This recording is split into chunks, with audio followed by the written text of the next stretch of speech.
রান্না পুজোর এত কিছু সব ভাজা।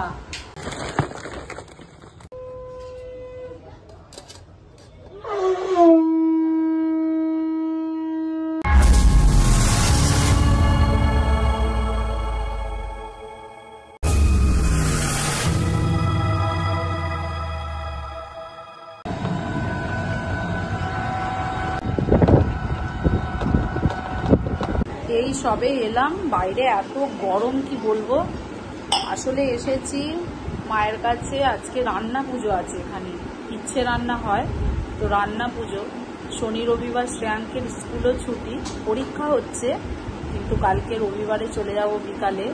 তো একটু রান্না পুজো এসেছি, মা মনসা রান্না পুজো। এখানে রান্না পুজোয় প্রথমে ওই নাপিত এসে নখ টোক কাটে, যাদের রান্না আছে তারাই রান্না করতে বসে। তো নাপিত আসবে, নখ কাটবে, তারপর স্নান করবে, তারপর রান্নায় বসবে। আমি পুরো রান্না যে আমাদের এখানে কীরকম হয় তোমাদের সাথে অবশ্যই শেয়ার করবো। চলো তাহলে ব্লগটা দেখতে থাকো। মা আমাকে ঘটিতে করে দিয়ে গেছে এই নুন চিনির জল, একটু খাবো। এখানে সব এরকমভাবে রেখেছে, এগুলো ধোয়াধুয়ি হবে, তারপর কাটা হবে। দেখুন কি হচ্ছে, এই যে দেখ কত কিছু নিয়ে বসেছি, এই সব সবজি কাটবো, মাছ কাটা হচ্ছে।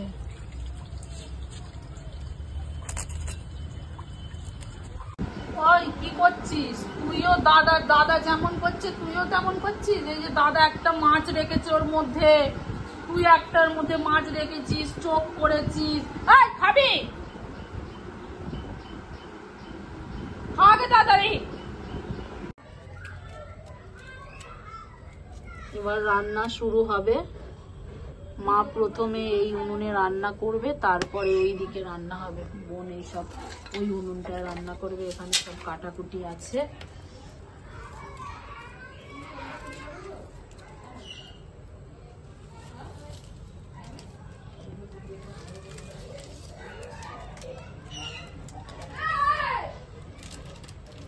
খাঁটি সর্ষের তেলে মা মনসা রান্না হবে।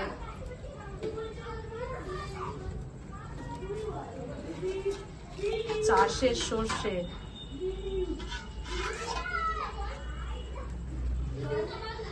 রান্নার পুজোয় নারকেল কোড়াটা হার্ড ব্যাপার। নারকেল কোড়াটা আমার ভাগ্যে পড়েছিল, কিন্তু এই পূজাই করছে নারকেল কোড়াটা। হ্যাঁ, বোনও করেছে অনেকবার, এখন পূজা করে। পূজার ভাগ্যে বেশ ভালো, বল নারকেল কোড়াটা পড়েছে। করছো এই দেখ না কি করছি, এই রান্না পুজোর এই যে গুড় দিয়ে এটা মাখবো, এরকম মাখবো। দেখ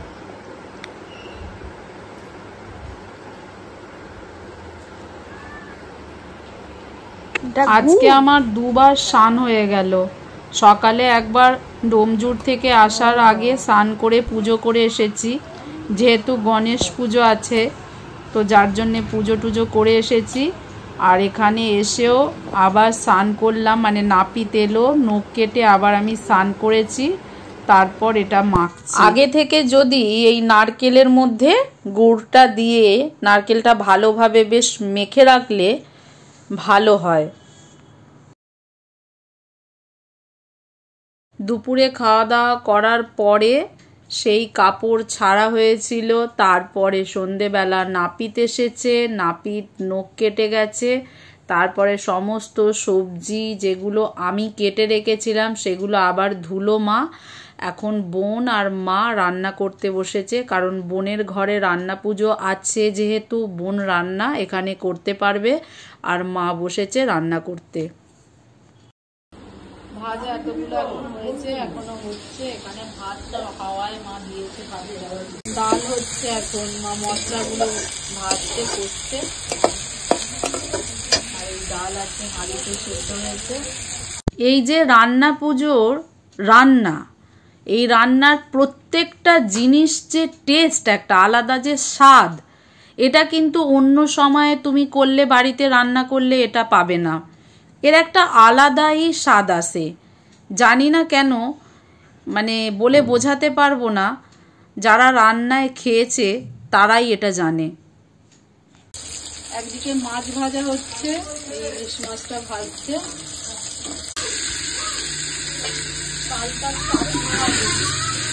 হচ্ছে। কাদের কাদের রান্না পুজোয় নারকেল আছে ছাই কমেন্ট করে জানাবে। ডাকছিস এ তাড়াতাড়ি, এই ঘরটা কেন ডাকছি কি জানি। চল চোখ বন্ধ করবো। আচ্ছা চোখ বন্ধ করছি, বন্ধ করেছি। চল নো চিটিং, নো চিটিং। বন্ধ বন্ধ। কি কি রে বাবরে, কি সুন্দর বিছানাটা গুছিয়েছে। ওয়াও, এটা কি লেখা আছে বলো? Thank you mister penguin master. ও mister penguin master. Thank you thank you. কি কি বাকি আছে মা? হ্যাঁ? চিংড়ি মাছের ঝাল, চিংড়ি মাছের টক, আর চালটা চালনিটা ওখানে আছে। ছোটবেলায় তো রাত্রির 2টো বেজে যেত খেতে, এখন তো অনেক তাড়াতাড়ি তবুও রান্না হয়ে যায়। রান্না পুজোর এত কিছু সব ভাজা, ডাল, নারকেল ছাই, এইদিকে আর এক রকম ডাল আছে, ভাজা, ভাত, চাটনিটা কোথায় আছে? চাটনিটা আনোনি না? এই চালতার আচার, চাটনি, এখানে মাছ আছে, ইলিশ মাছটা কই? এখন মায়ের রান্না হয়ে গেছে, এবার মা সমস্ত গুছিয়ে নিয়েছে। আলাদা কিছুটা প্রসাদ মা নিয়ে নিয়েছে। এই যে রান্নাটা চাপা দেওয়া আছে, এই রান্নাটা কিন্তু আর কেউ হাত দেবে না। এখানে ওই ঘট বসিয়ে মা পুজো করবে। মনসা মন্দিরে এরকমভাবে জল দিয়ে দোরটা ধুয়ে দিতে হয়। আর এবার একটু মাকে জানিয়ে নেবে, তারপর ওখানে গিয়ে মা একটু পুজো করে তারপর সবাই খাবে। ওই যে সীতা যেমন এ করেছিল, সীতাকে গন্ডি দিয়ে লক্ষণ রেখা করে দিচ্ছি। ওরে বাবা, আমার ভাইপোকে দেখো, আমার ভাইপোকে দেখো, এইদিকে ভাইপোকে দেখো, আমার প্রণাম করছে। জয় মা মনসা। পেয়ে গেছে তাই তো?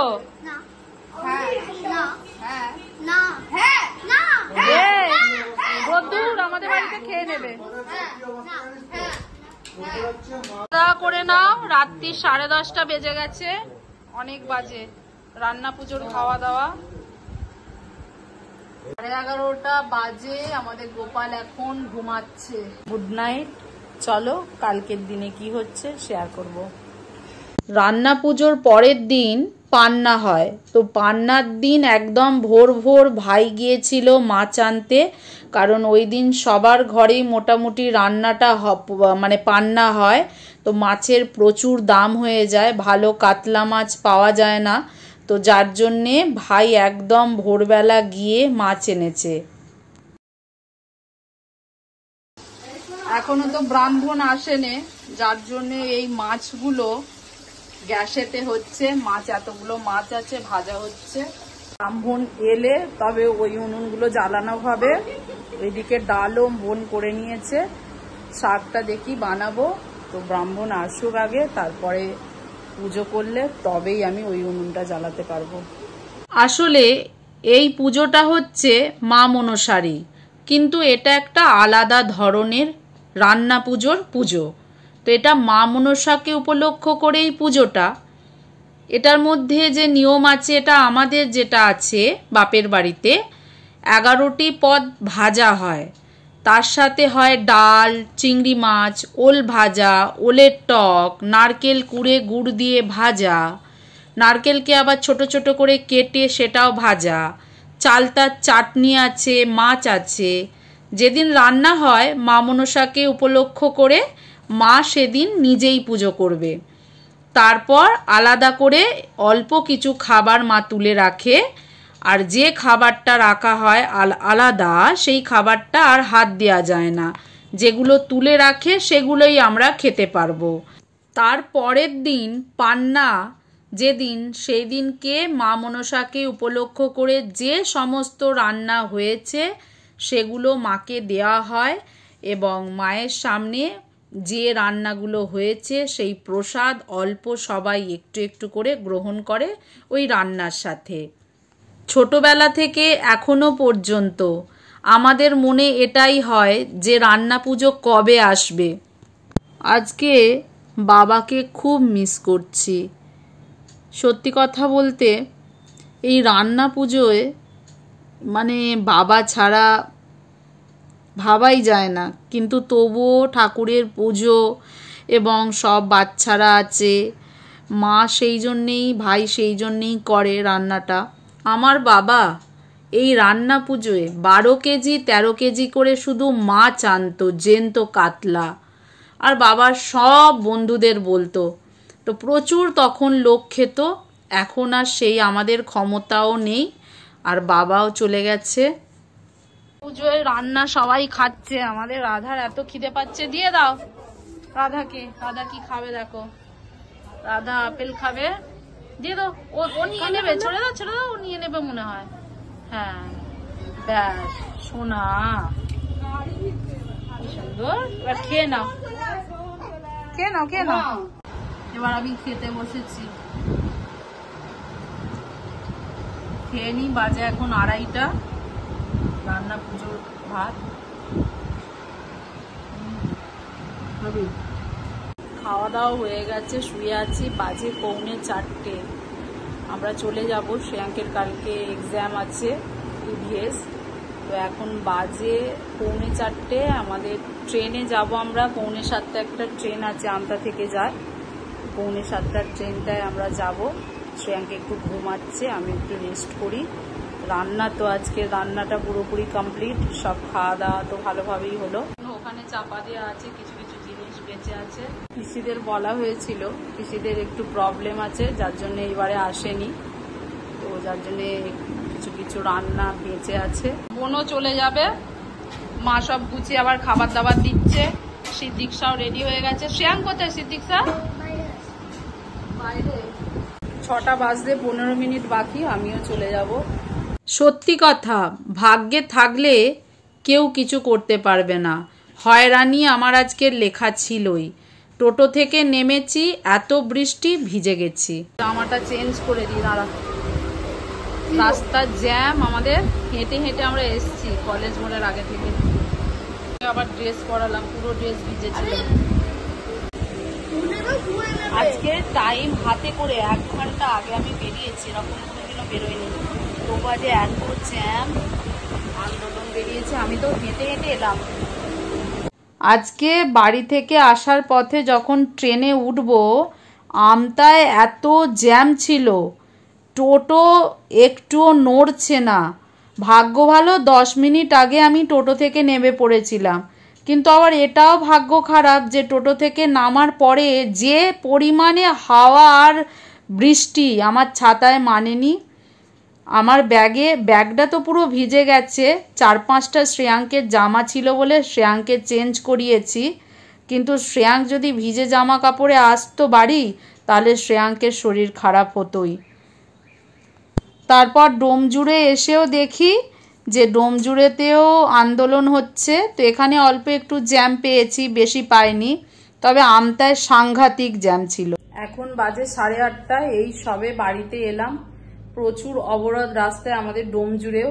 আমতা থেকে ডোমজুর আসতে পুরো নাজেহাল অবস্থা আজকে। প্রচুর তো ভিজেইছি বলেইছি। তো আজকের ব্লগটা এখানেই শেষ করছি। ব্লগটা ভালো লেগে থাকলে অবশ্যই তোমরা লাইক, শেয়ার, কমেন্ট, সাবস্ক্রাইব করতে ভুলবে না। Tata, bye bye, good night, take care.